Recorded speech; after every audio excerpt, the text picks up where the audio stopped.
Hello and welcome to the DM's Book Club, a podcast where we read about some Dungeons & Dragons and discuss how we might include it in our role-playing campaigns. With me as ever, the first time we're recording in 2021 is Hamilton. Hi Hamilton, how are you? I'm fine, how are you? I'm fine. Off screen, we've both been sick. Exactly. I'm ill, but I'm fine. yeah, but we're fine. I think just in general, like the holiday season, like you're like, oh, well, I'm busy, but I'm not doing anything. I'm just sat here, but I have to be present, but I can't play games or I can't do editing and stuff like that. And that's what it's been. And then as a result, I've just got tired. But yeah, good holiday for you though, Hamilton? It was nice. And with a little one, Christmas is so much more exciting than it has been during your 20s when it's just getting socks and jumpers. You know, it's actually more interesting. So yeah, it was lovely. Did you manage to wear pajamas then for most of Christmas? Because we talked about Christmas. Oh no. No. Yes. No, as I said, that's something that went away when I was in my 20s. So, but you've got a little one. Surely with the little one, you'd be like, well, you know, if the little one wants to be in pajamas, then I guess pajamas. But no, actually, because she had to get dressed in her Christmas outfit. Right, my wife's got a Christmas outfit for her, so she has to put that on. So very sweet. Very sweet. Very sweet. Well, Hamilton, what are we talking about today? What is our topic of choice? Our topic of choice today is the clickbaitiest one we've ever done. Yeah, damn straight it is. How to start running D&D. We just thought, I think it was just, it came to me as a sort of idea that actually it's a topic that has been, I'm not going to lie, other people have looked at it, but I thought I've been thinking about it quite a lot because I'm getting back into doing actual plays a bit and therefore re-interesting myself in all of the things that go with that. And therefore it was on my mind, and I think that it's constantly an ever-changing area, and some things I'm talking to people and they're like, I don't know about that. So I thought maybe this is a chance to offer some things that people maybe everyone might know all these things, but it's here and I think it could be interesting. You know, and I agree, actually. It was interesting because I asked our Discord as well what they thought, and we got some really interesting answers back. I actually was quite, not stunned, but I was like, I hadn't considered it that way. So thank you, everyone in the Discord, for dealing with my questions going, but what about this? Because I think it is a genuinely interesting subject, because I saw on Twitter very recently, like Satine Phoenix, the Satine Phoenix, asked, have people actually read the DM's guide? And loads of people came back and said no. And she was very confused about it, but surely you need that for when you're running your own campaign. So I actually was very interesting reading through the comments of that, because some people haven't even touched it. They have it, but they just don't look at it and all those sort of things. So really, I'm interested to see what we can talk about. And people, if you're watching this or listening to it later, do send us what you think could actually be good for running your campaign. Certainly if you're a first-time DM, because I think that's what we're sort of focusing on. Is like if you're getting into Dungeons & Dragons, you know, it is a new year, somebody's gone, I want to play Dungeons & Dragons, and of course out of your friends group you're the one that has to DM because nobody else is willing to do it. So like, what do you need? So I guess, Hamilton, what would be your number one thing you would suggest to either yourself who's going back into DMing or a new DM that you should, like, this is important for you to run a game of Dungeons & Dragons? Well, I was going to go to the thing that they said in Discord. I wanted to just go back on that which was, a lot of people said nothing.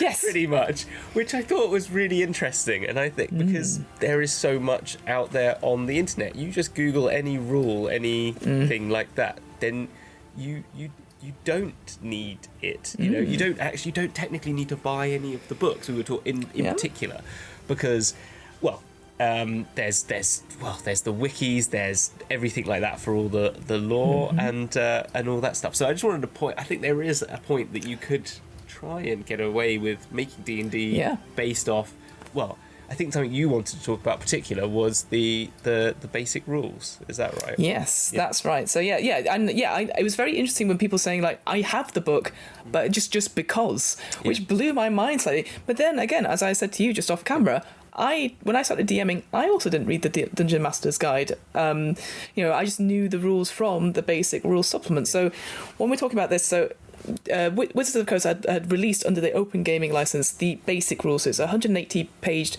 PDF that you can get on their website. I'm sure if you just Google... You can see it now in front of us. You can see it. Ooh, very exciting. You can also get it if you've got a D&D Beyond account. It is free on there as well. And it's just basically the general sort of, here are the rules that most likely to come up, here are some basic races, here are, you know, all the things that you need to start a game. You don't have any of these fancy sort of extra classes or any sort of, you know, it's all very simplified doing it. I do think it's kind of important to read or have a skim through that just so you know, because again, as you said, we can get bits and pieces about, like, say, watching a stream, like watching Critical Role, watching High Rollers. You'd be like, oh, this is how the game is doing, but you might want to do it in a different way, and you may be like, wait, so what is it to hit? I don't understand, where's this stat come from, etc. Well, the basic rules has it all there, and it is free under the open gaming license. So I highly recommend, if you are a new DM or you want to check something, always have this somewhere as a PDF on your computer or have it on your phone, just to look at. I do think that is vital, just to have a look at that if you need to question it, rather than Google search, how does grappling work? It's like, oh no, so many rules. Because I got, when I started DMing as well, I bought the starter kit, which I not 100% I would recommend, actually, personally, because I think it's quite a bit of cash for not exactly what I was looking for. It might be for someone. So what you get in that is the basic rules, as you, I think there's a smaller document than 180 pages. But you get a very simple rules. You get some pre-gen characters, a set of dice. So you get the classic 20, 10, 12, 8, 6, 4.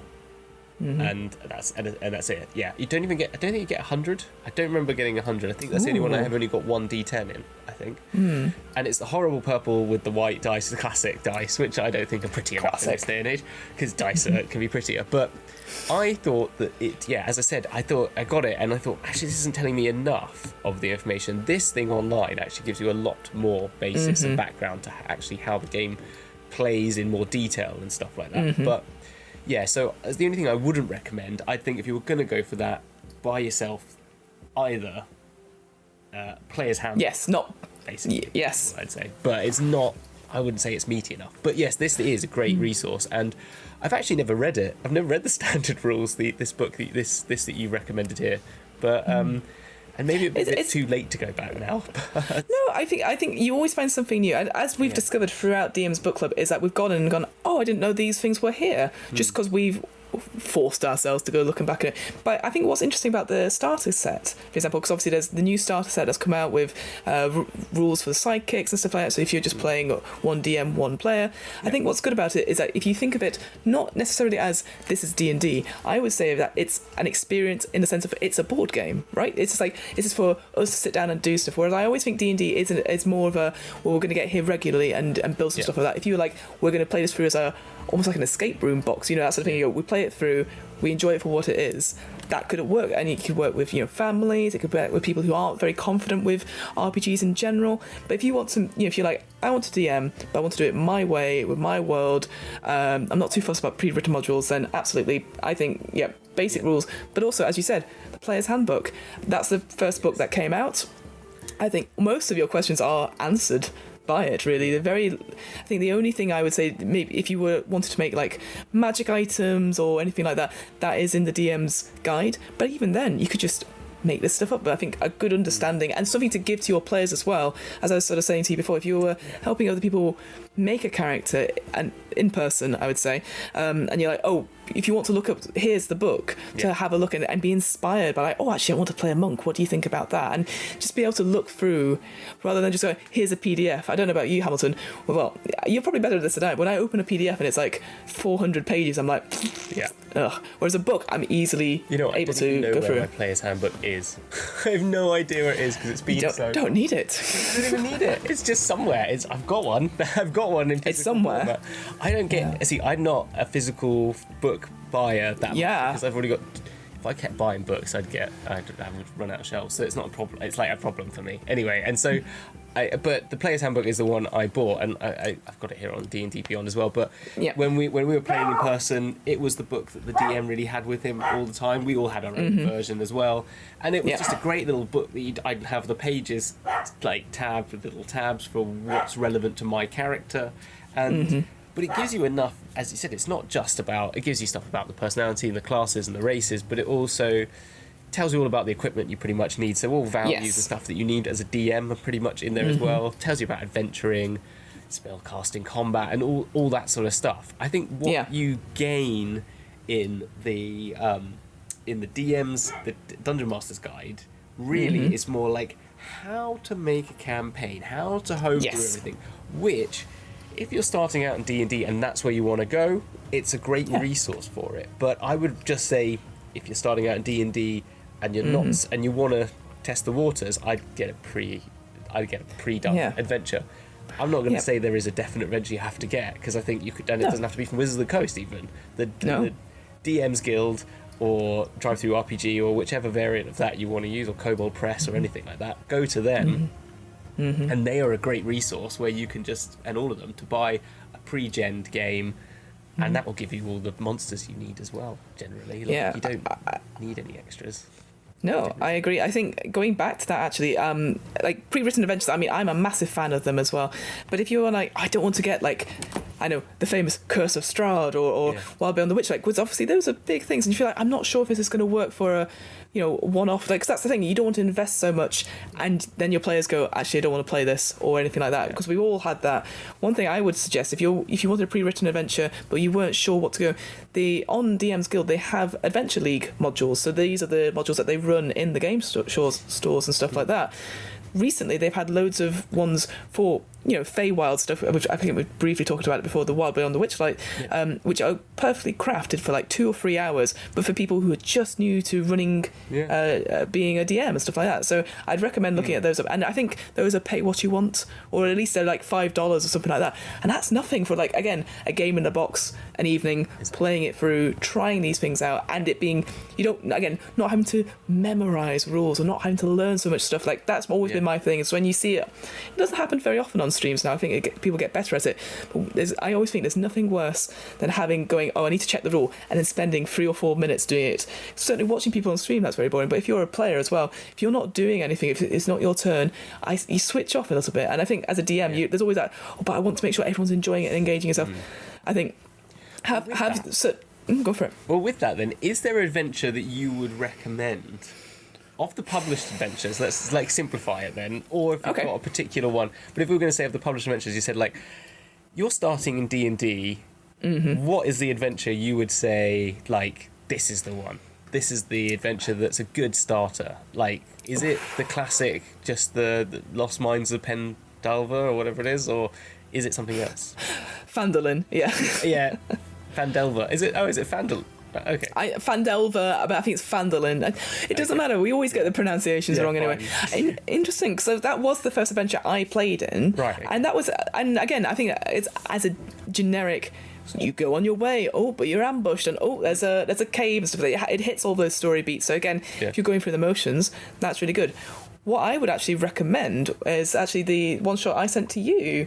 There's a big anthology called the Uncaged Anthology, which deals with monsters. It's all adventures around certain monsters, which are usually feminine or female presenting, but a bit of a twist on the way.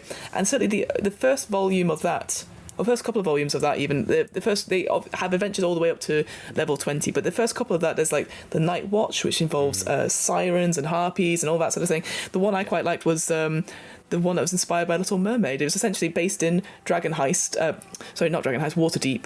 And someone comes and says, I need you to find this woman, I think she's a mermaid, and all that sort of, and it's again a bit of urban adventure, a bit of skullduggery, trying to find stuff, boss at the end, that sort of thing. Those ones, I think, just because they're a little bit more interesting and they involve all that sort of thing. There's at least one encounter, a big, there's there'll be a little map as well, a bit of role play. So anything like that, simple. A couple of pages. Recommend it as well. Done. Actually, I've got them up. I've got the thing up here now, showing it. It's just that you sent me the Night Watch. The Night Watch one as an idea. So I went and fell in love with them, and I'm going to purchase now. I've got some Christmas bonus money. I'm going to go and buy the whole anthology because it's really good. We've got a new one, which the new cover is so cool. Is it like the Goddesses one? Yeah, with the sort of gold. I will say the artwork is incredible, and and there's, I think, again, apologies, I can't remember which volume it is. I think it might be the one. There's one that just gives a description of like a night hag that you could just put in as an NPC, which could do story hooks, stuff like that. Again, great for ideas, and just a really interesting book to read through as well. 100%. So if you're not too sure about Wizard of the Coast, like, oh, I don't know, I'd recommend this book, because again, what's good about this is that these stories I think you could put into any RPG system. If you're like, we're going to play this through, but we're going to use, I don't know, Call of Cthulhu rules or anything like that. I think they get the story, change it, it's as an inspiration. So I definitely Uncaged, I think, would be my recommendation if you were going to do that. Well, yeah, because I used it as our session 0 for Dragon's Duel, and it was really that Night Watch one. It worked so well, and it literally did exactly as you said. It did the three pillars of D&D, which I'm going to change to a certain extent. I know they are. I was seeing on that basic rules that it's exploration, social interaction, and combat. And I'd say that it's sort of like I say exploration can also be switched with investigation, if that makes sense. Do you know what I mean? Or intrigue, because I think that maybe that is what they mean by the word exploration, but I think a lot of people see exploration as like adventuring in the wild in like Lord of the Rings, but in an urban adventure, it's more like investigation. So that's what it had. It had the sort of intrigue. You were trying to figure out story, so you had that idea. So mystery had really good little social interactions and had some really good like characterizations for people and gave them their own particularness. And like backstories to like the key characters. Like one of them had sort of, instead of an arm, an actual mage arm always at their hand, which I thought was like a really great little like, why did that happen? And adds a little bit of flavour into that. And then it had combat, but actually the amount of combat we did was very minor. Actually, it was more. It wasn't the combat that was in the book as well, which was great. I think it was a good example of a good campaign and story. Was that there was an option for a battle, like a way you could do it, but ours turned out in such a different way than the way the book. So I totally recommend it as a. I'm so glad. I think my friend Chloe wrote that one. That's why I do push it on people to read. But I think it's actually, because I've played it myself, and it is a genuinely like a little sort of again, not to spoil it at all per se, but it's just like something's not right here, but you're not entirely sure what. So I think we should come back and do these. As a yes! We'll do this as an extra, a whole, maybe one of the anthologies or something like that. Just talk about. I agree. Well, we could do the new one when that comes out. Let's do that. Yes, there we go. Done. There you go. So we're not, because otherwise I'll just be like, just read them all. They're really good. But so I think so a good adventure like that, or like an Adventures League one again, because they also have what's good about DM's Guild as well is that they'll have reviews of stuff as well. I mean, take it with a pinch of salt, but they usually have a really good description of what the adventure is, how long it is, and then usually the reviews say, actually, this took us a bit longer, or this was really enjoyable, blah, blah, blah, blah. So do take into account those if you've got time. But DM's Guild is always a good one if you're not keen on buying a full 200, 300 page module from 99 or 20 quid, even depending on how much it is, but they're also a bit more financially accessible, which is also a thing to be aware of, because if you, that's why online is better, because you can save some pennies. If you want to buy a physical book, it's 40 quid. So that's why DM's Guild is actually quite a good resource. Yeah, absolutely. And then with that though, if you so this is like DMing. So I would say if you're going to make a character, I would use D&D Beyond. Yes, I knew you were going to say that, absolutely. Because I'm lazy. But for the same thing. No, but I think this is, again, if you're online, it is very easy, again, because it's free to create an account. You can have up to 6 character slots, and obviously you get the basic rules for free, so you can make a very basic, straightforward first level character using certain things. If you want to have a more customizable one, then again it's that sort of thing where you'd have to talk to your DM and work out from there. But again, like we did a couple of episodes ago, I created we did our first character creation with my mum, who'd never done it before. We did it all on D&D Beyond because it was just easy. And then when she was asking like, can I do this instead, we're like, okay, we'll customize it a little bit, which again, same thing, you do it with pen and pencil, but a little bit more just working out the tweaks there. But it was just straightforward. So now her character sheet could work. She could just go into any campaign stuff. She already has it there. She doesn't have to rewrite it out. She doesn't have to double check anything. It's all there. So I think. And what I love about it as well is that, like, not wanting to make it too much an advert for the people that sponsor the show for my stream, but I would love to do that as well because it is amazing. But the thing is, whatever book you buy and own on D&D Beyond, which is what's great about it, is it automatically links into your character building. So if you've got any extra races, classes, whatever like that, then obviously it sticks with that, and people don't know that, but it does do that. And then also, if you do pay the subscription, which I do pay for, the additional like £5 a month or something like that, it means that everyone in your party, up to 6 parties, can share all of the books that you have as well, which is really useful because you've bought the book. You know that if you bought the book as a DM at home, you'd be like, well, here's the class. Passing it out. So they allow you to do that so that your players can also have all the fantastic cool stuff that you've got. And you can buy them individually as well. Like if you just want to buy that class or that race, it allows you to do that as well, which does make it, again, more financially accessible, which I think is which is always important in TTRPGs, because it can become quite a expensive hobby. I mean, it's not like there's other hobbies which are definitely more expensive, like classic car ownership. I'm joking, but but even in the TTRPG space, like, I don't know, Warhammer, for example, which can become quite an expensive thing straight off the bat, and a lot more. You can slowly but surely start buying lots of dice and lots of books and lots of stuff. And so it's interesting you talk about dice. So this is the thing for me, like, again, online there are loads of free dice rollers. Obviously D&D Beyond, it's macros already set up, so you can just do that. But one thing I always did as a DM, and it's just, again, financially, maybe not for you, but what I always do is that when I was going to do a one shot and there was some new player who had never played before, was really excited, I'd actually go out and buy their own set of dice so that they could roll with their own dice, and I'll be like, well, this is your character sheet, here's your dice, so now you can come back, or you can go play it, because I think it's always something like you said with the starter kit, it comes with its own set of dice, but it's only one set and people have to use it and stuff. And I always feel like, if you don't want to keep borrowing someone else's, if you got it all there, that's really nice. So that's something I always do in person. Like, it's obviously online is a little bit different now, but like I always went and bought their own set of dice, and I'm like, this is yours, you can do whatever you want with it, you can go play different characters with it, or you can give it to somebody else. But I think it's just because it's something magical about having your own set of things. But it is tactile, but it's also it's a satisfaction of like using the dice and feeling like you're playing a game a little bit more. It gives you that sort of interface with it, which is why I like to use physical dice as much as possible, even when I'm online. Agreed. It's only when I need to roll like 8d8 that I'm like, bugger that, I'll do it all on internet. But if it's like I want to roll that d20, I'm rolling it with a d20, because also I don't trust the machines. I don't trust them. So, agreed. So yeah, I think that they're great resources. And I think the other thing just to note on dice rolling as well, like, we'll come probably to it later, but there are ways that you can interface your D&D Beyond to other systems, which is always good as well. So there's that benefit, which we'll come on to with dice rolling. But and just to jump back, sorry, I just remember this. So again, some people would say, well, what is there any point in getting the monster manual as well? And I think this is quite interesting, because again, you can search for them, stuff like that. I think it's the monster manual itself has got a really good idea if you want to do your dragons, stuff like it's all got stuff for it. But there are monsters and enemies in the back of the player's handbook, as you were suggesting, so you have it all in there.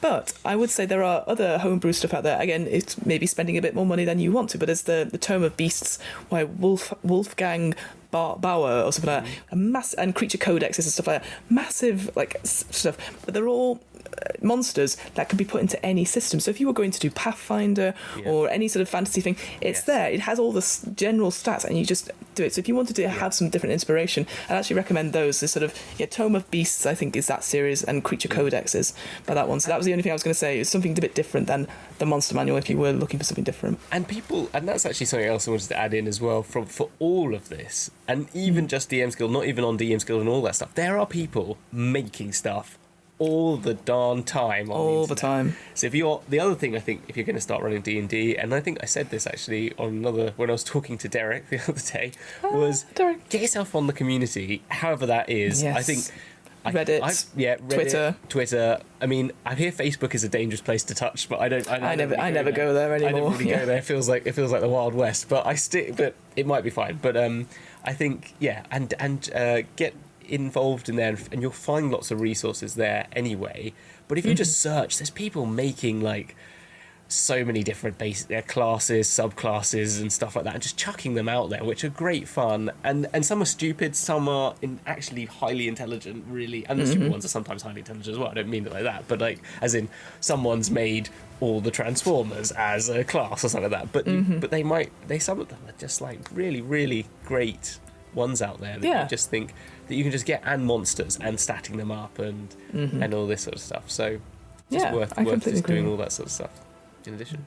So that's all the sort of like, here's some rules, here's some dice, here's some ideas to get started. Yeah. I want to ask you, Hamilton. Yes. How does one note or make notes when DMing? How does one note what's going on? I don't know why I am the worst person for this question because yes. I am just classic. I mean, actually, I'm classic in the most modern technical way. Is before I bought a new iPad, it was all pen and paper, and I used my iCloud notes, and I use Google Docs a bit as well. But generally, I'm a pen and paper person because that's just how I think. I think it just comes from architecture as well. I'm using pens and paper quite a lot, and I'm sort of a stickler for maintaining that practice, even though my handwriting's terrible. But now I've got an iPad. I do it on my iPad. I make notes with a pen. Yeah. So it's slightly modern, but it's not that modern. And I find that just for me, it's because I want to write something and then I want to go, and add that in here. And then my brain kind of works that way. And then if I use Procreate, which I do, I can sort of drag something and move it over there, make it bigger. And then I can think, and I can still edit it a bit. And I can draw a little map in the corner when I've got a little idea for a map. And I just find that really simple. And also the way I run games is just like, I want to get vague ideas and some key characters, but I want it to be a bit free flow to a certain extent. So that's how it works for me. But there are loads of other systems out there. I mean, is there one what do you use? What's your main one? Well, again, it's pretty much the same as you. I think there's different ways to look at it. If you are going to purely world build and purely do stuff, then I can imagine your notes being a little bit more organised, just the way you do it. Yes. For me, when I'm running a session or prepping for a session, I will literally copy and paste quite a bit of the text from D&D Beyond, put it into a Google Doc, and then make notes on that and edit it down. Yeah. And then when I've done something, I will strike it out, or I'll be like, highlight in blue, they haven't found this, or something like that. Just, again, something visual. But even then, before a game, if I know, if it's even not as detailed as that, if it's a one-shot I'm running, I will write down the story beats, like you said, in the pens. Like, I just go over it over and over again. Like, they need to hit this, this, and this. So there's two very different ways of doing it. And pen and paper or Google Doc or any of those things. For our game on Mondays, with Xerios, Ryan wrote everything out world-wise in a big book, like just like a general sort of big notebook, and then moved it all on, as it's going on, onto OneNote, which he could organise as well. All that sort of thing. Good. Yeah. OneNote's actually quite good. I use that for work a bit. I can see that being actually quite good for a D&D session. Yeah, so if your place of employment does have 360 Office or anything like that, absolutely try out OneNote for that sort of thing. The other ones I got down was sort of Notion. Again, this sort of free, a bit similar to Procreate. Again, anything that you could just put up and then share with other people. So I think it was Tib in our DM's Book Club Discord. They said they did this and they share it with their players because the players forget what's going on, but it's like, here's the main objectives, and then cross out when they've done them, which I think is pretty useful as well. The one I wanted to quickly talk about, though, again, saying this as someone who has no experience with it, is that I talked to a few people about World Anvil, which has been sort of put around as like one of the places to make your notes and organise it. Yeah. And I will say this, I don't have any experience of it myself. From the outset of it, the person I spoke to about it, they said that it is, there's a lot to it. Like all these software programs we're going to probably talk about, you need to sit down and have the time to go through it and learn the stuff. It's not something you can do quick. If you, again, like us, if you're making quick notes or you quick world building, take the time to look at it. What they said a big plus about World Anvil is that it has a lot of creative prompts to it. So if you were starting to put out, their example was they started to put out their pantheon of religions, they got prompts like, well, what's the main saying of this religion? What's the iconography? All that sort of thing. Stuff that you might not think about per se, but anything like that I always think is really useful if you have the time to sit down and world build. You're like, I could write something out there. So for that, I hear World Anvil is very good. So I just thought I'd put that out there. Is that if you want to have some creative prompts that are a little bit different, maybe World Anvil will be there, and then from there you can organise your notes as well. But that is an option for that. What I would say about World Anvil, and I think it's it's worth noting, because when it first came out, I had in my mind that it was going to offer you a lot. But actually, it is a wiki builder. At the back end of it, really, it is just a wiki builder with some really great tools. I've just scrolled down through it whilst you were talking so people can see some of them. But it doesn't make maps. It doesn't make anything. It's a place to put things. It's literally an organizational system. So and it's a very powerful one like that. And I do love the sort of like, you make little points on the map and stuff like this, and you click on them, and it will give you the city, and it will give you stuff like information on it. Then it will give you things that you've made, but you've got to put all of that information in, which is great. And I think. And if you're doing that homebrew campaign, really good system, really good organisation tool, and all those additional tools, like, but I'm just looking at it going like, when am I going to have the time to make family trees and bloodlines, make organisation charts? I mean, that's, exactly. It sounds cool, but you need the time to do it. Diplomacy webs and make my own roll take. I mean, like, great, but whoa. Again, as a new DM, probably not for you. And I completely agree. I think it's that sort of thing is like, if you take the time to learn these things, like, that sounds so cool, like family trees and bloodlines. And the other thing I'd say, obviously, World Anvil is not just for D&D, it could be for any RPG at all. So again, these little things are just quite interesting. So it is worth talking about, but I completely agree. And I'm sure as we're going to quickly talk about Roll20, same sort of thing, like sitting down, going through the very long tutorial nearly killed me, because there was so much to it. Like, and it once I can imagine as a DM, if you did all the things, you learned all the stuff out, it would be a really engaging way to play. And you, again, using Roll20, again, not just for D&D, I've played games of like Alice is Missing on there, and had maps and all that dynamic lighting. But again, there's a lot, and I think this is the one thing I did want to say, with more online play with the DM also becomes tech help. And I feel like if you're a storyteller and you're doing all these things, you can't be tech help as well. You need to have somebody else there who's 100%. Just like, I'm going to... Certainly with Roll20, you have stuff like, the macros aren't working, or the character sheet's not working. It's a lot of stuff. Yeah. It's too... And it becomes too much. And so... Yes. I think, I've got Roll20 up here. Again, it's another organisational strategy. And I hate to say it about Roll20, it is way too shonky. It is just not... Like, it is not a good system.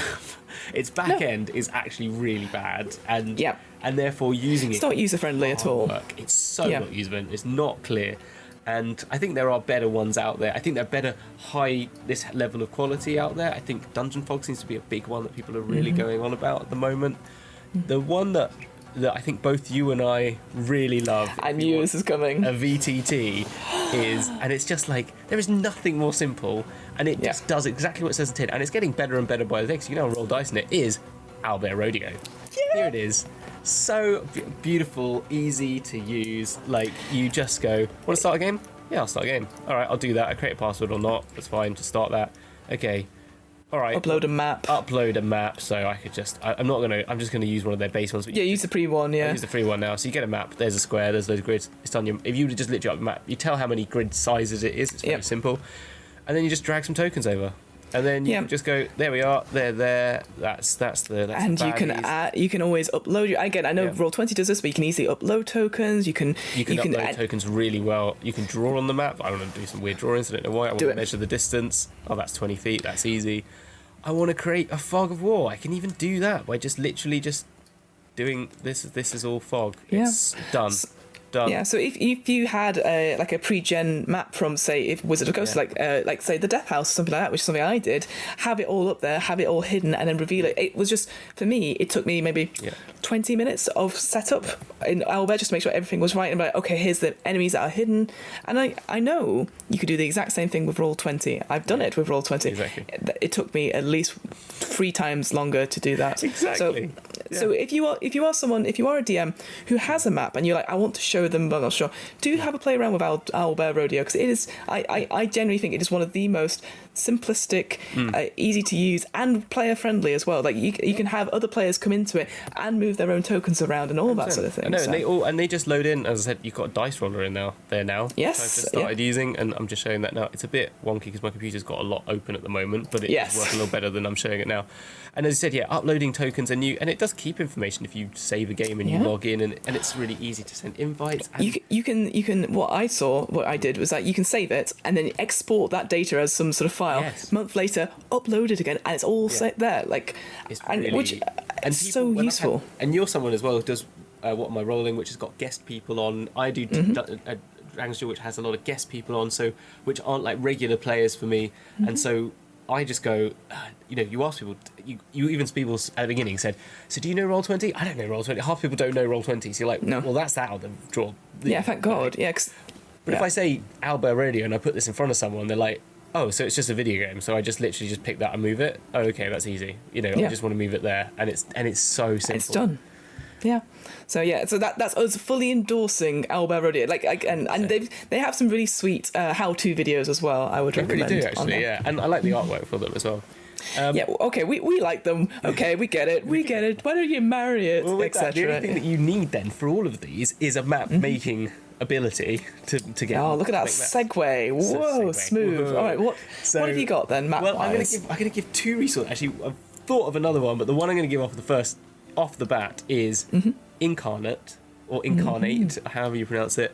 I think it's just 90% of the people that are making maps out there on the internet are using this system, I think. Well, it feels like, because it's a really powerful. I've made some maps in it. I've had a lot of fun with it. You have to be willing to take the time to do that. Again, it's just this is the thing with DMing and starting D&D is managing your time however effectively you want to. So I'm going to talk about a really good resource to get a load of maps in a minute. Perfect. But this is a good place if you want to start making maps. World maps, I think, take a lot less time than adventure maps because it's just mucking about making worlds, and you can randomly spin them as well, and they can make those. You can pre-generate some shapes if you want, or you can really get involved in it. And the assets that they have in it are really good. And it has a free service, which has got quite a good amount of non-HD basically. I'd say about 120. I can't remember the number. Last time I don't think it was about 120 assets. So many. Which is a lot. That's a lot. But when it comes to the city ones and town ones, they're really good. Like there's some. If I go, I'm going to just go to their map gallery very quickly. But you can see a quick look at like the beautiful style. There's such beautiful stylings like right off the bat. You just know it's going to look good. You don't have to do too much to make it look good. But then, and the isometric ones are really nice and make it feel like a video game in a way, and really give character to your cities. They do start to look the same after a while, I must admit. Of course. But you can buy map packs, and you can buy more things and asset packs. You can upload assets if you want, so there's people making them. But I think it's a really great resource. I think if you are a talented Photoshopper or CAD, you use CAD, and so you are sort of some sort of architect or something, whoever those weird people are, then you could also use that system as well. I think that's a good one. But Incarnate is great just if you've not used any sort of graphical systems and want preset generators. So where were we? So I believe we were talking about how much we both love Owlbear Radio as a way to share a map, certainly a 2D like top side down map. I don't know if that's how you pronounce it, but yes, because I've used it in my Curse of Strahd campaigns. I'm sure you've used it for other things. It's just out of all the virtual tabletop systems I come to, it is the easiest one to just get up and go, and it has all these cool little extras like I think you mentioned like the dice roller. That's quite new, and the little custom little things that obviously players can use as well, but you can update your own, and it just looks simple and it's really straightforward for DMs and players to use. So I am like 100% go for Owlbear. So much easier than any, and I think it's just as simple as that. And I think if you want to get into the whole Roll20, you can. But the thing that we could say on top of what Roll20 supposedly gives you, but what makes it more complicated is you can have video chat and voice chat, but no one uses it because it's shonky. It does add musical effects, but again, it's sort of shonky, and also the music can sometimes be very repetitive, which can get a little bit drony after a while. So, like a lot of people, before I even started streaming, I used Discord, which is which everyone was like, okay, so you use Roll20, but we use Discord for chat, and you're like, okay, fine. So that's what we set up. And what good about Discord? Discord is that it also gives you like it gives you groups, and it gives you you can organizational system that can be beneficial to like having a game of D&D. I'm not just talking from a streaming point of view. I'm just talking about gives you good quality sound and good quality video off the bat. But you can also be rolling dice in there, so you can get bots that do the dice rolls for you that connect to your D&D Beyond account and to your character sheet. You can do you can even make initiative trackers in there if you really want to. I've used they have a combat system that does initiative trackers, and everyone just says I I join, and they all join the initiative, and it then rolls it out for you, and it tells you who turn it is. So it's all very like integrated, but also. You can have different chats for like, I'm going to whisper to, like, I'm just talking from because we're in this, like, if you're going to go and play games, it's easy. You just go down the pub if there's no Pando going on. But when there's a Pando going on, this is a beneficial system. Or if you want to play internationally. And being able to just drop into a little private video chat, like whisper chat with each of your players, or being able to mute other people, and then play music. You can play music through it, or you can share music through things.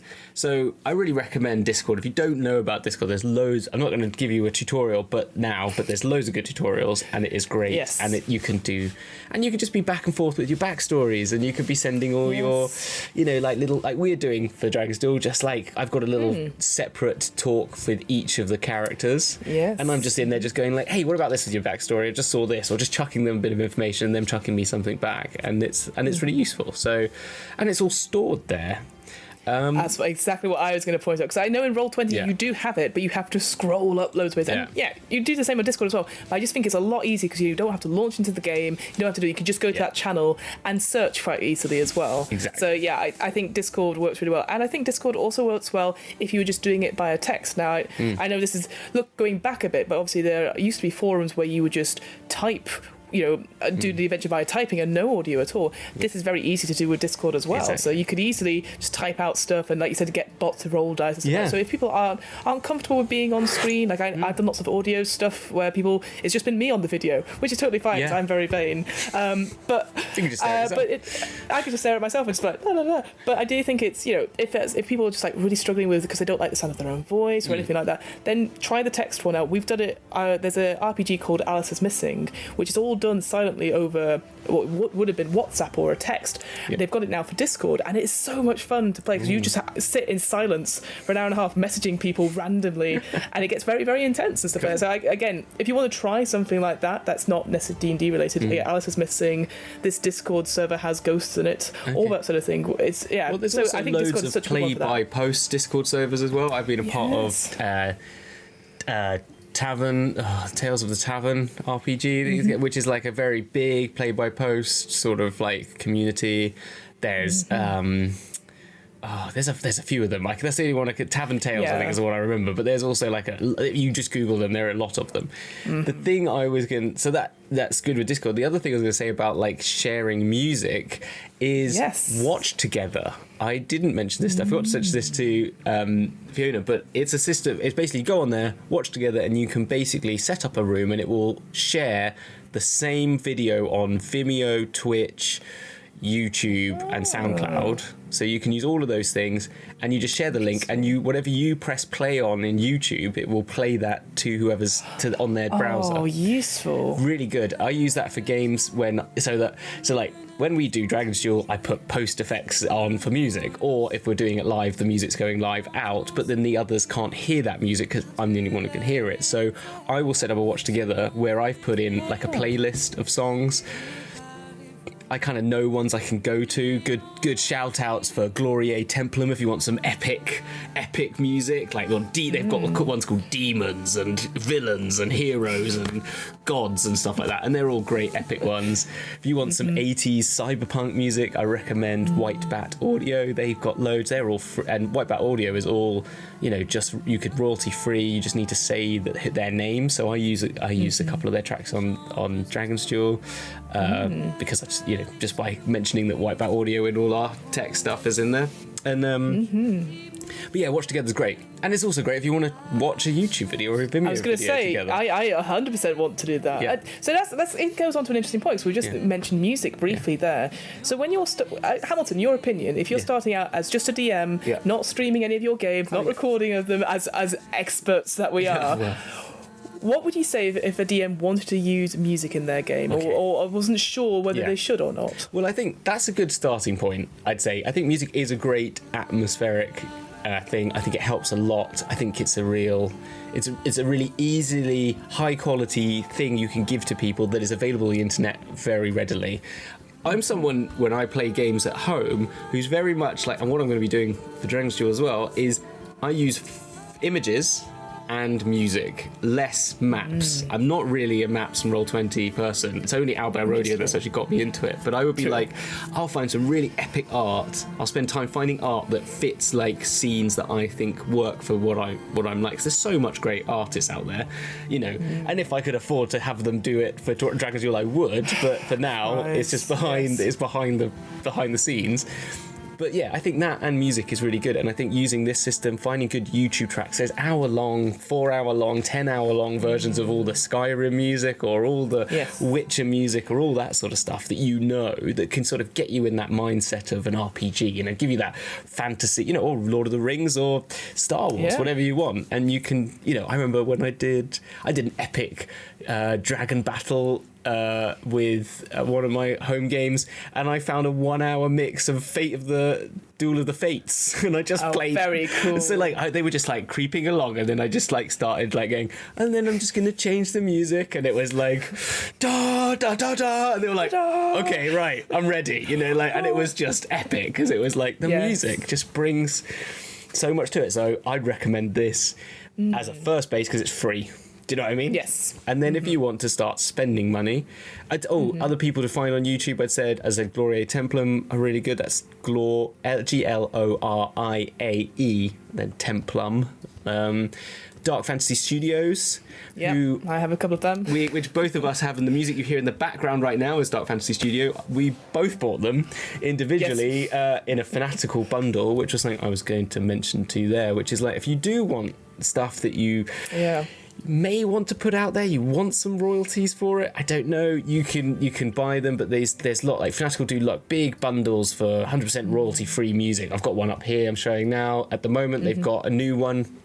It's not by Dark Fantasy Studio, but it's a load of things, and you can get music there if you want to find some that you want for yourself, you know, and you want to feel comfortable if you ever did record it, but even if you're just looking for some inspiration. But I think and then the one you mentioned was Sirenscape, so I brought that up. Sirenscape, you can talk about that probably. Absolutely. So from my point of view, I've always loved, like, again, very similar to Hamilton, I've always loved doing music in games and stuff like that for a player. As a DM, it's a ball ache. And just because it's, again, certainly when we're doing stuff online, it is like you are DM but also tech person but also composer but also goblin director, editor, therapist. Producer. Yes, exactly. So my thing would be, before I go on to Sirenscape, is that we talked about it briefly. It was like, if you are able to and you want music in the game, maybe dedicate a player to be in charge of the music. We talked about High Rollers, and Chris Trott, one of the players, is now in control in quotation marks, but like is managing the music and creating their own stuff for it. Actually, it's really, really cool. Like, I love that sort of thing because, again, it gives that agency to the players, saying, okay, so I'm describing the scene, what do you think? As long as you have that conversation with the player, but like, okay, let's see how we go, and maybe test it out a little bit, you know. And like Hamilton said, look up stuff like YouTube Studios, where I get all my free music for one of my rolling podcasts and stuff like that. Again, as long as you credit them, if you're recording and you're distributing it, it's always nice to credit, because usually I always have someone goes, where did you get that music from? And I go, I can't remember. So I always link it back in my description so I know it. But Sirenscape is very interesting. So this is one that definitely is you see a lot on D&D Beyond, and certainly on most of the big D&D streams, where it is basically like a soundboard, and you can download certain sound sets. They're coming up with new ones all the time, which is great. And I think for about $10 a month, it might have gone up since I had a look at it. If you want to buy just the D&D setting, it's $7.15. So what's that, £5? That's not bad at all. But if you wanted like a monthly subscription, so you get access to the latest ones or anything like that, can do it too. And you can download it to a desktop application, or as I did, onto my iPad, and then you can test it out. And it basically is all these different buttons and sliders and stuff. And so it's always like a evolving soundscape, which is so fucking cool. I've got to be honest. And you see this with immersive events and stuff. You see people just messing around with that. If you dedicate that to a player whilst you're doing a big combat fight, like you said, having the Fate of the Duels music going on, that I think anything like that is very immersive. Again, online you might have tech difficulties, so you have to just practice and have that time at the beginning to set up and have a go, because there's nothing worse. We've all been there, where someone's playing lots of music really loudly, and it's certainly with, like, for me, I always wear headphones, but some people don't, so it's like, I can't hear it, it's too loud, blah blah blah blah. Exactly. So if you want music, go for it. And yeah, like you said, I love putting video game music in. Like if you're doing sci-fi, you know, you got the Halo suite. You know, like Star Wars is always really good for that stuff. But yeah, anything like that. Game of Thrones is like getting any of the Blade Runner. There's loads of ambient Blade Runner stuff out there. Blade Runner is great. Yeah, so absolutely. good for anything like that. But there's Dune so many as well coming out. Anyway, so I mean, just type Hans Zimmer in, and I'm sure you'll be fine. Hans Zimmer is usually your John go-to. Williams, and you'll probably do okay. But or Vangelis, definitely. which is the guy who did Blade Runner, original Blade Runner, not the new one. Yes. So, so any video game, anything that you think, I really enjoyed this, have a listen to it. It'll be on Spotify. That's the thing. I think sometimes I go, I don't know what any video games. Type them in and stuff. Even I will say I've used Stardew Valley music. Oh, really? For because that's quite cute and like, maybe a bit 8-bit pixel. Sorry. Yeah. But go for it. So yeah, have a look. I think if you want my top tips, if you want to use music, again, not many DMs do. If you're doing it online, check the tech works, obviously. Have a playlist like Hamilton was saying, and use the watch together so that people can listen to it as well. But also like feel free to experiment and give yourself time to experiment. Don't do it on the fly. You're doing all this prep for the encounter anyway. Yes. Give yourself 10 minutes just to check that's what you've got in as well. And also, if it doesn't work, it doesn't work. Exactly. You can just say, like, oh, well, you can have the playlist for later. Like, I definitely, for when I did my Curse of Strahd campaign, actually, I put in together a playlist of what I was listening to whilst writing the prep and then put it out to the players. Just to be like, I mean, Curse of Strahd, though, you could just move outside of the fantasy realm and just go into your goth music, can't you? I don't know what you're talking about. Yeah. Come on, there was definitely some Cure going on in there. There was definitely some What We Do in the Shadows music for sure. Okay. Absolutely. But I do think, because I guess the question has always been like, as a new DM, should you bother with music and stuff? And certainly if you're in person, I definitely think there is worth looking at it in for person. Sure. Actually, when I first came back to it again, my DM said he was a game designer. He'd set up a script very similar to I think what they did on Critical Role, which he had like a set he'd make, because he's a game developer, he knows how to make this. I've made like a script on his phone that he could press a button and it would, like a bit like the Sirenscape, and just play some tracks, and he played them for all our boss battles, and we knew the track when he played the sounding one at the beginning. We're like, oh fuck, we're not prepared for this, oh dear. But and you know what, there's actually some joy in that as well. You see it on Critical Role as well, where there's like that certain music where it's like the trumpet yeah, they all get into it because they know it's silly. It is quite nice. So, but I think in person, and I've played in person like horror games and stuff like that, where you put the lights down and that music and all that sort of thing. Worth a go if it's accessible to you and you are starting to go back in person, because hopefully, next couple of months we will be. Definitely, I think music is an important part, but it might not be the most important part. And I think it's just emphasizing across, say, don't worry about that. Worry about the world and the players first. Yes. Then add to it for sure. No, exactly. That's right.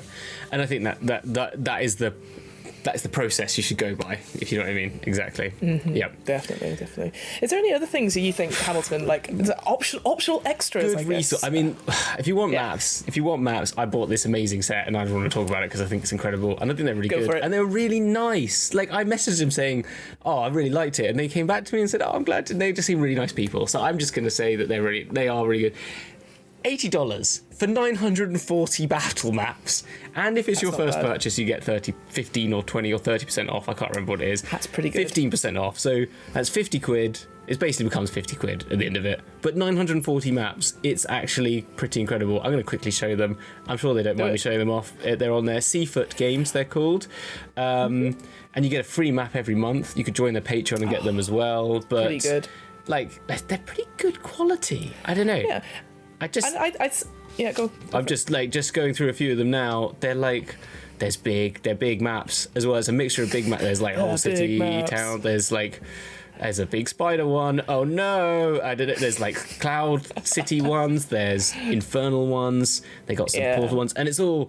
I mean, it was, how many gig was it? I think it was 94 gigs worth. It was like ridiculous, 58 gigs worth of maps. Amazing. Because they all come like the standard 300 DPI with or without a grid, plus a 72 DPI one. So you're like getting a lot of, and they've got some really funky stuff in there. So there is some repetition. Like, there's an infernal version and a desert version of the same ones, but it's not It's like out of 940 having a couple, like a few of them that overlap. I wasn't now upset about, but and you know what? I was just going to add on to that. I think if you ever use someone that's, you know, like you said, like, oh, you've used a map of theirs or homebrew something from the DM's Guild, message them and say I used it, because there's nothing more joyous than 100%. for someone to be like, oh, someone used my stuff, especially when we're all in, you know, it feels like, you know, we are drowning in all these resources, but actually messaging someone, because they are a person as well. So I think that's absolutely lovely that you message them and say I've used these maps and stuff, because they'll be really joyous. Well, I wanted to let them know that I thought it was just, I think it's incredible. Like they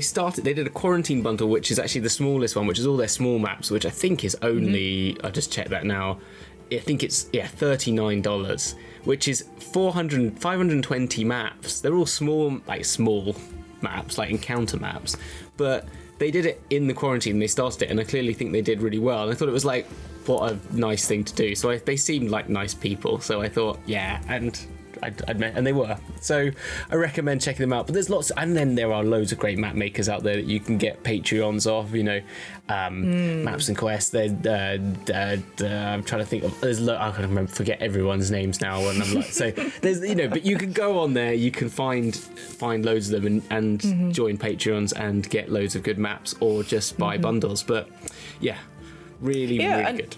So. And actually, no, but that's a good point. Like, again, if you ever watch a stream such as Dragon's Duel or High Rollers, they'll usually have in the episode description like where they've got certain things from. So if you're like, oh, I wonder where that music's from, or something like that. I mean, whether they might be sponsored by them as well, that could be the thing. But always check the description, because usually that's where things are. So and also reach out, ask, say, where did you get this from? And usually they might not respond. Somebody else will be like, oh, it's this, because somebody else has asked it similar. So always feel empowered to ask. I think that's the main thing I've learned, is like, because it does, we've mentioned this before, sometimes as a new DM it is overwhelming how much stuff is like, where do you start, do you need any of this? And the answer is, why don't you ask, because then people will give you their recommendations and you can take it as and when. But I think when we go back to a point then and there as well, again, is like, it can be really expensive, all of this stuff. You can go really far. And I think something particular, as I said, we were talking about maps and stuff, is something, and like artwork and things, they can get quite expensive. So I think it's be select about it, try and do what you can to afford, always be careful about, like, you know, manage your own hobby. You can manage your own hobby, but I think also, I think I'm still of the mind, it's up to you personally how you want to run your game. That's it as well, because like you might want to go for a tactical, heavy map-based game, so put your time and money into that, or put your time, you know, effort, you know, or start trying to make them, you know, Incarnate, as I said before, or Wonder Draft at other places, or Dungeon Fog. There's millions of them out there that you can make your own stuff on there. But yes, I think all I'm saying is that I bought that map pack because I ain't got time I've made some maps of Dragon's Duel, but I made them when it's particular. Otherwise, it's Theatre of the Mind, because that's how I want to play. Sort of thing. But when I did ship combat, I want a ship, because I want to see the ship and the sea and everyone have a jaunty time. But when it's like, when you're just like in a full campaign, you're going to have encounters here, there, and everywhere. I go like, how do you get maps for? How do people sometimes have maps for all these things? Because it's like, I think I've got a game later tonight, and there's about 50 different areas they could all end up in. I'm like, I ain't got a map for all that, so it's going to have to be theatre. You don't have maps. You don't. If you were in person, you probably don't have all the minis or anything like that. So yeah, sketching with a piece of paper can also actually do a lot, you know, or sharing your screen on Discord and drawing it on Photoshop is something I've done a lot, and just be like, so it's like this, you know, like this is what I think it could be, and I sometimes do little sketches of like, this would be the space that it's going to be in. I know I'm not going to share one now. I won't do that, because I'll just look like I'm showing off. But and I think as well, like, again, if some people, I guess people are like, oh, but what about minis? If you've got maps, what about minis? But I'll say as well, like, you can get 2D printed like paper, and you can put into stands. You could even just have counters or anything like that, and write big bad evil person on the counter and stuff like that. So I guess, because I love getting minis, and one thing I'd love about minis is like being able to paint them. I say that with loads of unpainted ones back at my house, but I always think minis, if you want to really invest in them, make it as a group thing. So like we used to have little mini painting parties with me, and so if we couldn't do D&D for whatever reason, someone was sick or right, we'll just spend the evening just painting minis all together, and it could be your mini, it could be a mini that you use later. We've had that a few times where it just gets pulled out and you're like, like, no, I paid you that 3 months ago. You're like, yes, and now it's here to fight you. And you're like, So, I've got some in-person tips and tricks then for this. Go for it. So one of them, you talk about the maps. Also buying like big square gridded paper maps. You can get those. They're really good that you can then get non-permanent markers and draw onto as and when. They're great. They are they're invaluable. As you said, getting the little mini stands. I got Gloomhaven. If everyone's played that game, you get the little plastic little like it just looks like it's got a flat base and then 2 uprights, and that comes with loads of like the main characters are proper minis, and then the other ones are just 2D prints. If you print them on high quality card, you get that. The other one is initiative trackers. I'm going to steal from my DM, my first DM. Right, now how to initiative track. If you've got a GM screen, make some little tags, upright tags, with the names of all your players on them, which can then clip onto, which have like a downstand bit. He made this. And then you can just move them around on the board, and it shows you their name their side, their name your side, so you can both see who it is. They tell you the role, and you just move them into position. Then you have a couple spare for monsters that you can write in non-permanent marker. The monster's turn, and that is just such an easy visual of like encounter tracker. And I was like, oh yeah, when he turned up with that, I was like, this guy knows what he's doing. You know what I mean? I was like, this guy's lost people's turns, and I felt the wrath of it. So anything like that visually, and even having another player be in control of it, saying, okay, who's everyone's initiative, and then put stuff here, and then I mean, like maybe there's that sort of thing going, but I don't want them all to know what the monster's coming. That's fine. Just do it on a turn and turn basis, and be like, okay, top of the round, someone else appears, and then put that in between where they people. go exactly. But at least it's like a visual thing. Once it's in, you at least know who's next, which is good in person. And like it's actually quite difficult. And I'm thinking there's not actually a good way online for initiative, but making that very much aware. I'd really love if there was something where it like gave people a little like warning on their screen, like you're next, or something like that. You get prepped. I love that. Yeah, I know they have the encounter builder, which you can put people's initiatives stuff into it. But I love that idea to indicate to the players, you're next. What are you doing? Yeah, exactly. As we're doing it, I love that. I think that's amazing. Exactly. I like Matt's trick of being like, we go. Like, next up is Laura. Taliesin, you're on deck. You're on deck, exactly. Which I think is such a good term, and it's something I try and use a lot. Like saying, all right, next up it's you, and you're on deck. So they're readying what they've got, and that actually does work quite well. For those sorts of things. And I'm not saying this again from a stream point of view. This is just because in game it can just people go, I'm not sure. Oh, and you're just like, come on. I think you've missed my turn. I can't remember. Yeah, exactly. So absolutely. And I think the final thing, I know we've thrown a lot at people as a just a general sort of thing, which is maybe not helpful, but I always think it's helpful just to chat these things. One thing I love as a DM, if I was starting out, is encouraging players in person but also online to bring snacks, because like it's also fun. It's a community thing as well, whether like we talked about before about both our games, we used to have them after work, so we'd go have a quick dinner beforehand or bring snacks and have drinks, whatever, and you kind of lose it a little bit, that community feeling, once you're online. But I think making sure that you have a bio break and make sure is everyone eating, has everyone got stuff, it's just quite a nice thing to do. And especially make sure you have a plate for the DM who's going to be doing lots of talking, and everyone else is going to be stuffing their face and there's nothing left for them. So.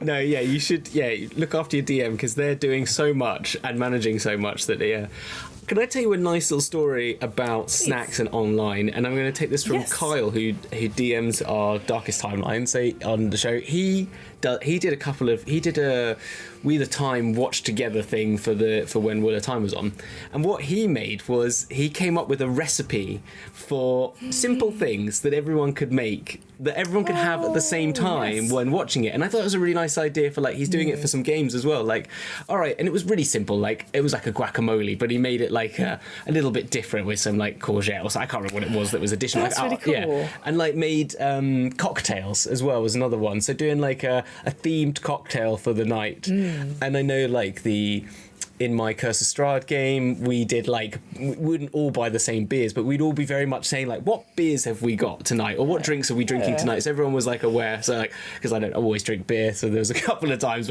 when more hard alcohol was required to play Curse of Strahd, so I was on the rum. I mean, there's a couple of games online, you would have seen me go, right, I'm bringing the rum out now, because that's when it needed, because it's the only way I'm going to survive this. But so I think doing those sorts of things and just engaging, like, before the game, we'd be like, oh, I've bought some like Dorset beers for tonight, and it just makes it feel a bit more like you're together. If you're not, I love the idea of a D&D supper club. I've done that for an improv thing, where we all bake stuff together or something quick together and then sit down and eat it. I mean, it's stressful if you're like me and I can't get my timings right at all. We had we had like a I don't know if it's a UK only thing, but Hamilton will know what I mean. There's like the party hedgehog where you have like a covered fruit and then you have skewers on it with cheese and and onions also. So we had to make one of those, and I was panicking because I didn't have. It wasn't big enough, so it was very small, my one. But stuff like that, like you said, snacks or just having that group thing. Cocktails are a little less like stressful because it's just like you pretty much need tonic water and gin is the simplest way of doing it. But it's just like buy a couple of mixers, buy some lemons and make it. Yeah, I love the idea of like a dip and some like I love the idea of that guacamole. That actually sounds really delicious. Yeah, so, but yeah, I did I think as a DM thinking about that a little bit. Like it does seem like there's loads of things to think about, but these are just like an optional extra. Like I loved eating together with my team before we started and having, like you said, a little drink and then helping the DM, making sure that they're giving jobs to your players. Get like in our game, we had a guy who was really into minis, so they were just like always they were the one buying. They just bought us all minis. Like that's what they did, and they painted them because they enjoyed it. Like they kept the minis afterwards. Like which fine. Of course, it's whatever. It's not the point. It was just like the point was. They wanted the minis, they wanted to get involved in that, so that's what they did. And then someone else was like, we had someone in the group who was vegan, who was really into their food and making their own stuff. So they were like bringing us vegan cheese and bringing us like vegan stuff they were making, which was really cool. So they were bringing all the snacks, and then like we'd buy the beer. Like I'd buy the beer because I'd be like at work before. So it was like everyone had a little job to do before you got to the table, sort of thing, in terms of preparing. I think that's great. Yeah. Oh, that's great. I wish I was in your D&D group. That sounds like amazing. Like, it's good, but I really miss them. I miss you if you're out there. So yeah. Well, when Pando's over, maybe. Fingers crossed. But it seems, touch wood, things are hopefully improving. So who knows what will be in 6 months, end of the year time. So fingers crossed. There we are.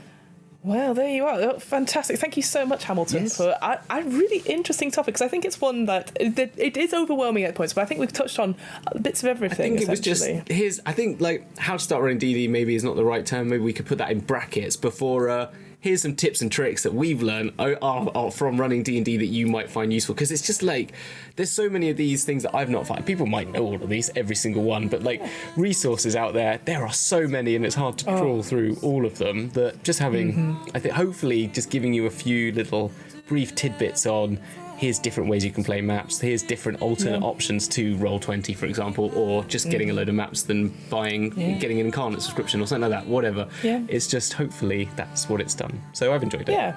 No, I've enjoyed it too. Well, Hamilton, what's going on with Dragon's Duel? What's going on? I hear there's loads of stuff happening with the Shattered Realms and the darkest timelines. What's going on? What's going on? Well, what are we? This will be next. Yeah, good week. question. This will be next. What timeline are we in? Next week. What time? So, the Saturday that you have just passed, that we've just passed, would have been the first episode of like season 3's like actual plays. So there was only one episode that week of actual plays, which was the first of the Shattered Realms. It was called Portal Problems. So it was a bit of a fun one. You know, we had a guest DM in Dick Dynamite from the Backwater Bastards DM part of it. I did in like the beginning.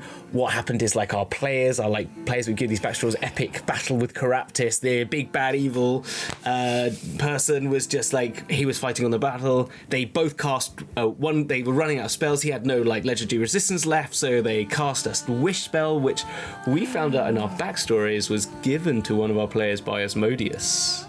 In exchange for some dodgy dealings. So why did Asmodeus want him to play this card? Well, when he played that wish spell, Caraptis countered with his own wish spell because he had no counter spells left. And it broke the universe, because there was like one wish was that you never existed, the other one was I rule the universe. So it split the universe, everyone went crazy. One half got saved, one third of their existences got trashed into a portal and died, like, which was Carl. That was Brian's fault. Brian, the Dabu. We had 3 Dabus that were trying to fix them all back together, and Brian made a mistake, and 1/3 of them just went, and they were disintegrated. 1/3 ended up in another place that someone was happy for them to end up with, and we don't know why, but we assume someone's okay with that. And then the other third ended up getting chucked through like an astral tunnel. They were trying to like get them into an astral tunnel. They got them together. The astral tunnel started to break apart. They ended up in astral space. Like it started like looking like a hose pipe in a, you know, when you let a hose pipe go, you know, you just like this. They got shot out into a beholder disco. Excellent. And there you go, as you do. And that's when Dick Dynamite did all his sci-fi best, and we had some nerdy beholders trying to get dates for the prom, and so adorable. It was so much fun. I mean, I'm so in awe of these DMs out there, like just the ideas and the characterization of that Dick did for these like nerdy beholders was just amazing. It was so good. So I recommend people listen/watch that. And then they survived that, and they ended up in the abyss. So, you know, it's all good. It's all good. It's all good. The Abyss. I mean, we've had to do some reading for The Abyss for another project happening, and I'm like, it's not a great place to be. No, I like, because we've got to the other group, the other ones that I said that disappeared off. They'll be in our Darkest Time one, which will be on Friday night. So tomorrow night, 10 p.m. UK time, you'll see what happened to the other half that didn't go to the Beholder Disco. I don't think they're having a good time because it's the Darkest Time. I keep hearing the chats, and it's just like, I'm nearly dead, like all the time. Like every end, like we've done a couple of pre-records, and it's like, okay, so this week it's me who's nearly dying, and then, but I love how my crew are like, oh yeah, we're in the happy place, right? And I was like, yeah, we're in the abyss. And they're like, yeah, the abyss. The abyss. Like, you know the Gru meme, like, oh, we're not in the Darkest Timeline, oh, we're going on a Beholder Disco, oh, now we're in the abyss, sort of thing. So amazing. So they're gonna have some fun with that on Saturday night, which I'm recording tonight, so all I can say is that they're in the abyss and we're trying to make their way to Sigil. That's all that they're trying to do. So yeah, exciting. Yes. Oh god, yeah, I was just like, all I can think of is how horrible the abyss is. So good luck. Exactly. Good luck, team. I had to send them a message saying, how are your insect phobias? I'll leave it at that. Whoa. So just spoiler warnings for anyone who has insect phobias. There's no cockroaches, but there is lots of flies and like things. So yeah. Horrible, but also amazing. Yeah, hopefully. How about you? What am I up to? I don't know. My name is Fiona. Who am I? Where am I? Where am I? Yeah, as I was saying to Hamilton off stream, January's been a very interesting time for me because I've still not gone back to work properly, and I'm still at my parents because COVID is a thing, unfortunately. But ultimately, it's all going well. I run the What Am I Rolling podcast, which is a twice-monthly RPG one-shot podcast. As always, it's going very well, I assume. There'll be some new episodes up, obviously, by the time this is out, because I'll have got down to actually knuckling down to editing them. But we've got other things coming out. Like I just bought, you know this, Hamilton, I just bought the Dark Crystal RPG game, which I cannot wait to play. So because I really love the River Horse Games Labyrinth one, so that'll be really fun. I've got Mars Colony 39 Dark should be out soon. All these other things should be out soon. And I'm recording more. It's really weird because I have them all in my head, but just nothing's happening now, so I don't know what they are. So exactly. It's all going very well. Yeah. And I think by the time this comes out, we'll have done quite a lot of the shows. But yes, Galactic Implosions is now streaming to a YouTube near you. By this time, I probably won't be on the stream because I'll be probably at the show. But we'll have 5 episodes that are coming out. There's one going to be out tonight, probably at the same time. Oh no, it was just finished. Never mind. There's one out on the Saturday coming up, so I will send the link to that if people are interested and fancy some sci-fi comedy improv. But obviously, watch Dragon Jewel stuff first because that's important. It's fine. But also, this might actually be on YouTube instead of Twitch. That's a very good point. Yes, so actually it was a joint thing. So we've decided for DM's Book going forward, we're actually going to be premiering all of our episodes, hopefully from this one onto I was going to say onto Twitch, onto YouTube. Just a sort of an admin thing, really, just going forward, because this means that they're here forever. We get some more chat, and people can actually comment onto the videos continuously, exactly. And it just feels like we're more providing an infotainment service, so it's something that we think is like out there so people can find it more readily on YouTube, because that's more where you'd go like and search for information about D&D. And as we said, there's another couple of other ideas we've got in the bag, which are about giving more infotainment out there to you. Infotainment, I hate that word sometimes, but it is in like trying to give you some more information and like background and lore and knowledge about D&D that we want to share and we want to enjoy reading about. And it's sort of, so that's the sort of stuff, and more to be said about that later. Oh, exciting. No, it's very exciting stuff. But of course, the episodes will still be available on the DM's Book Club podcast channel, so you don't need to worry about that if you're still subscribed to that. But yes, and we'll always have updates in the Dragon's Duel Discord for now. And just if you fancy that, come join us. It's fun. We talk about meal deals. I talk about games I've bought, and we just general sort of chats in general. Exactly. It's good fun. It's good fun. 100%. Yeah, I know. I didn't have meal deal because I was at home today, so I had leftovers, which is, I think, actually the best option. But there you go. I won't bore the people at home with that. I will cut that out. So anyway, have a great rest of your week, everyone at home, and yourself, Fiona, and you, Hamilton. And we'll see you next week on the flip side. All right, see you next. Bye. Bye.